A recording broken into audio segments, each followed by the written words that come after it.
I made Rose Levy Berenbaum's cream cheese crust from 1998's Pie and Pastry Bible, and it really is a revolution. I have never made a dough quite like this.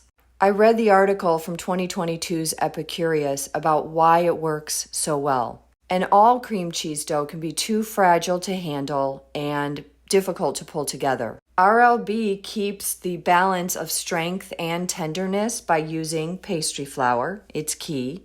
She puts the cold butter and all of the dries into the freezer, which isn't 100% necessary if you work efficiently and quickly. There's a little bit of salt, and she replaced the water with heavy cream and apple cider vinegar.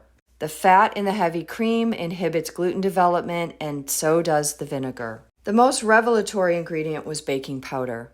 Because of the heavy fat content, which in cream cheese is 37.7%, and with all of the butter, the baking powder adds a little bit of lift. So you have a very delicate dough that teeters on too delicate to handle. The heaviness of the fats, which live in the butter, cream cheese, and heavy cream. But what you get is a very flaky, tender crust that browns nicely and has really amazing flavor. Such good flavor that any scraps can be baked off and eaten on their own.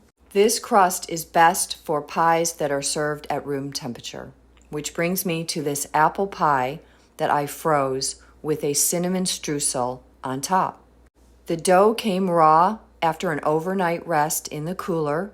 I blind baked it and then baked it again at a low temperature, around 275 Fahrenheit. I egg washed the edges twice, drying in between, and then filled the little pie with my apple pie filling.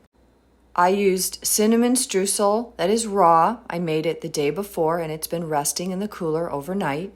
I wrapped the pie to touch very tightly. I want the streusel to freeze in place, so when I pull it out to bake it, it doesn't fall off.